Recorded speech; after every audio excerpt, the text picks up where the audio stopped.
What up, YouTube world? This is Horace Williams, and I'm back. I know I kind of been slacking on posting videos. My original plan was to post a video a day. I actually been pretty busy doing a lot, trying to get my life coaching business off the ground. I got a couple other things that I'm working on, and it really hasn't given me the time and opportunity to be able to post videos daily. But I am going to make a commitment to try to post at least 3 to 4 videos out the week because I feel like I have a lot of information, a lot of things to get out to the world that may be helpful for us in regards to dating, relationships, and just self care. And one of the topics I want to talk about tonight was something that I talked about on my Facebook Live on Thursday, and that's why is dating so complicated in 2020. Dating is complicated in 2020 for multiple reasons. One is just the dating app, social media aspect of it. The other part is that we live in a hookup culture. And another aspect of it is that we just really don't have the same interaction we did when we were a little bit younger. Back in the days, the way that you dated was you would go out, meet a person, talk to this person face to face, get their number, talk to them on the phone, and go from there and build the relationship from there. But with social media coming into play, it kind of took away the face to face interaction because now we can do it sitting behind a keyboard or sitting behind your phone, your smartphone. And that has definitely changed the dynamics of dating in 2020. One of the key elements and one of the biggest problems with dating is love is like no longer a priority. You know, back in the days, we would, find a mate or date somebody, try to get to know somebody because, we wanted to spend our lives with them. If that was, technically the case, it's not always the case, but, you would want to spend some time with that person, get to know that person, build a friendship and have some love intertwined in there. And it just seems like, in this day and age, love is really not that big of a priority for a lot of us out here that's trying to date, that's still trying to look for a mate. Not to say that love is not important or it's not something that we still kind of strive for, but it's really not a priority, because everybody is looking to get their needs fulfilled, be it whatever that need is. Another part of the reason why dating is complicated in 2020 is because everybody is kind of disposable. Back in the days when our grandparents and our parents got together, um, you know, everybody's going to have problems. Everybody's going to have ups and downs. Everybody's going to have changes and turnarounds. And our grandparents and our parents more so kind of stuck it out. They didn't give up on love or they didn't give up on each other as easily as we do in this life or in this day and time. Now, you make one mistake or you do something wrong or you do something that just is kind of questionable. The person that you would be a male or female is just kind of like, well, I'm out. I don't want to do this. Instead of for just communicating and working through whatever the issue is. Nobody's perfect. Nobody out here is perfect. Everybody has issues. Everybody, messes up. Everybody do things that just kind of inappropriate or, something that's just a little bit faulty. And this day and age, it's like nobody wants to hang in there and work it out. It doesn't mean that it's always like that because it is a lot of people, men and women, that do hang in there and work out. But the norm for us millennials now is like everybody's disposable. Nobody wants to take the time out to really, work through a lot of issues. You can see somebody that's in a relationship today, and a couple of months from now, they're no longer in that relationship. and they popped up with a whole nother male or female that they're dating. So, in this day and age, 2020, and one of the reasons why it's so hard to date is because everybody's disposable. Nobody wants to stick it out. Nobody wants to hang in there. Everybody feel like, oh, I'm gonna get something better, or there's something better out there for me. That may be the case at times, but a lot of times it's not the case. A lot of times, just because you might have had a disagreement or something happen, people always kind of tend to go back to what they're used to, you know, instead of for just hanging in there and working it out. I have on both my father's side and my mom's side, a lot of my family members are married and have been married for a long time, talking like 10, 15, 20, 30 years plus sometimes. And I have an example of what it means to hang in there, to be together, to work out the issues, love each other in spite of, no matter what. But for a lot of us that are not there or doesn't have that, it's a little harder to get out here and find somebody that really fits you or really clicks with you, or somebody that really has your back, or somebody that really has your best interest at heart.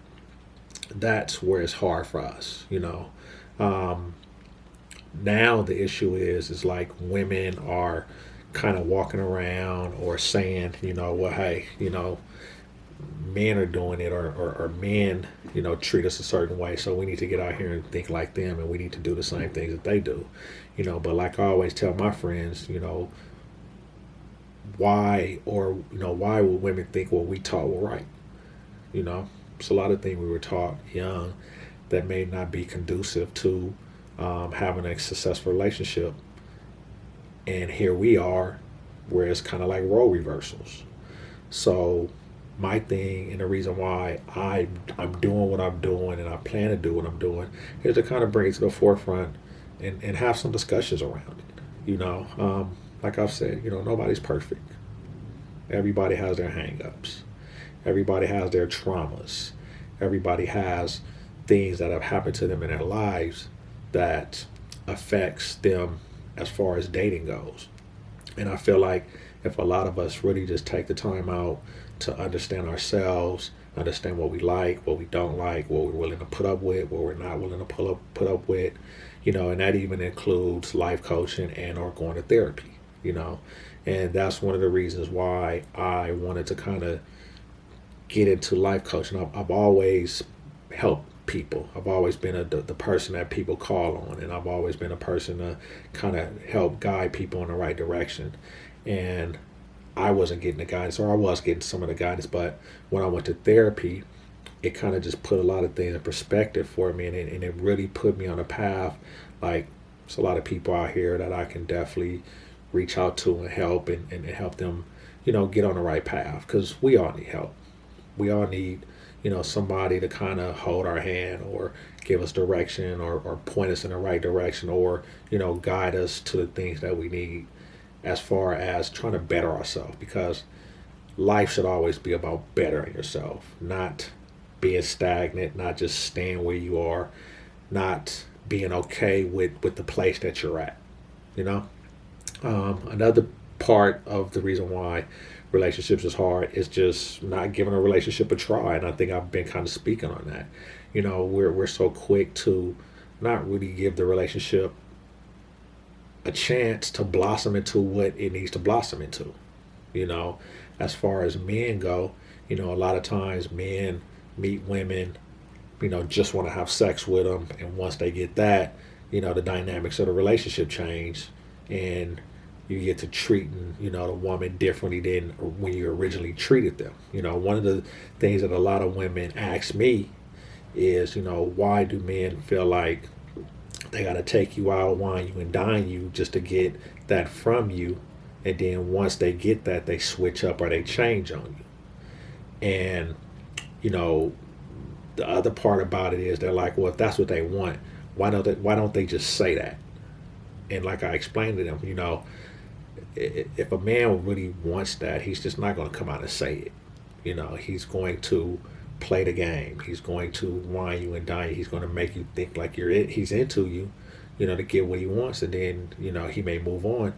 And the question is, okay, well, what do you do? Do you just hold off on it?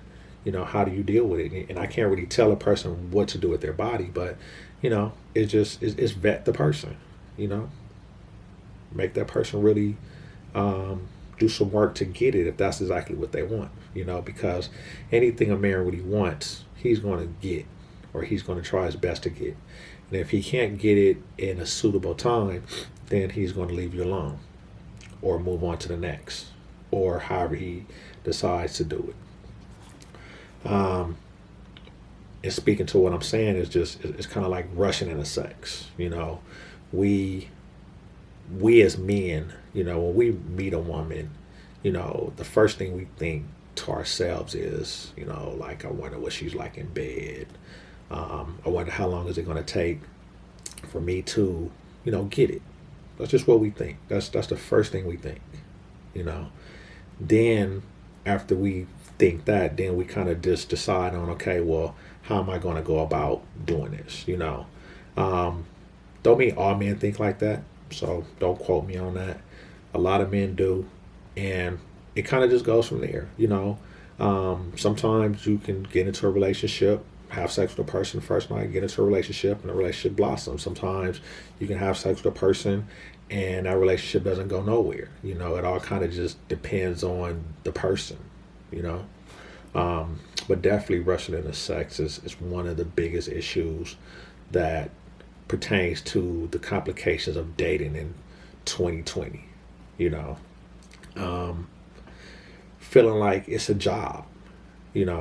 Nobody wants to put in the work they have to do to really get out here and date and get to know a person. The hardest thing about dating really is getting to know the person, getting to know this person as they are, because anytime you meet anybody, you're going to meet their representative.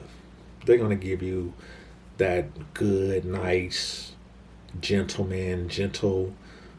person. Lady is going to be on their best behavior. They're going to be looking good and smelling good and doing all these things. But the question is that how long can you hold that up?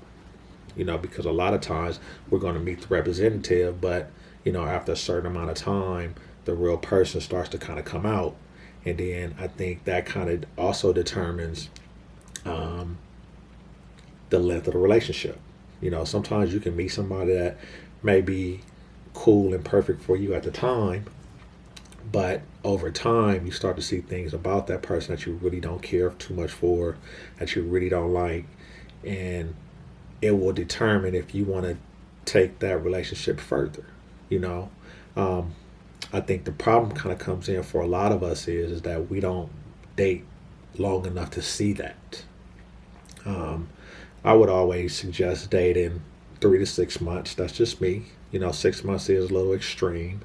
But in that dating period, in that dating time, you can, really get to learn that person, really get to see if you like everything about this person and not necessarily rush into it. I remember my dad telling me young, is he would always say, like, fools rush in.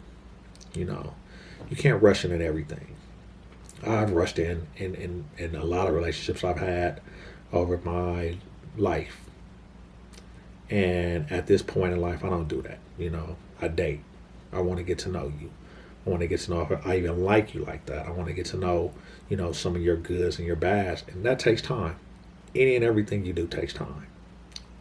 We are so much in a microwavable society where we want everything now. We want everything handed to us. We don't want to put any work in for it. We just want everything now. But I think if you really take the time out to, get to know a person, it really will put you in a place to determine if you really like this person, if you really want to be with this person, or you want to deal with this person. A lot of times, if you take that time out, you may see that this is not the person for me. You may not see it in the beginning, but at some point, you may feel like, this is not the person for me. And I think it's important that we take that time out to learn that person. And like I said, for me, 3 to 6 months. I've had discussion with people where it's just like, until it feels right. That's a good way to look at it also, but I still think it has to be time put in to see if this is really what you want and not just rush into anything. Another thing is just chemistry. You know, a lot of times I feel like we get with or we date people that we know we shouldn't be dating or getting with because the chemistry is just not there, you know.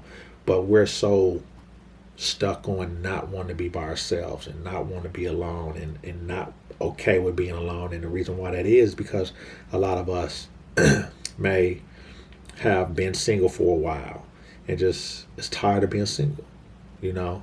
So we meet people that we usually tend to know or understand, or maybe sometimes we're just naive and we don't know that just really is not for us. The chemistry is not there. And my thing is if we really take the time out to know that the chemistry is there, I think it makes it a lot easier to want to date a person, want to get to know a person.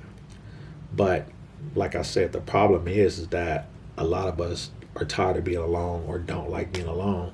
So we tend to just date. And I know a lot of us are selective on who we date and that. But, you know, chemistry has to be there to really want to move forward with a person. I know that's kind of how I am. You know, I say energy and vibes is pretty much where I'm at with it when I date a person, you know, and then the time kind of comes into play there. You know, you have to be selective on who you date, how you date, and the person that you date. And I think if we learn to do that, I think dating will be a little easier than it is. You know, also hear that everything is as complicated as you make it, and I totally agree with that. But I think if we follow some of the rules and kind of deal with some of the things that I've talked about on this video, then I think it would give us a better perspective. You know, the perspective is this is what the problem is, you know, this is the solution, and this is how we can kind of go about being better on who we date and how we date. You know, you gotta pick a little better. You can't just always take the first thing that comes to you, or you can't always just go off of what a person looks like. You know, looks fade, but that person is always going to be who they are. Not saying that you should, you know, just date a person that's just unattractive. Date who you want to date, but don't just necessarily date on looks. Everybody wants to have, you know, that arm candy, that good looking girl. Date for what's best for you. With that being said, YouTube, I'm out. Thank you guys. Please like, comment, and subscribe. I would appreciate it. And like I said, I will make sure that I get more videos out to you guys because I think this is definitely a good platform to talk about these things. Y'all have a good day. Bye.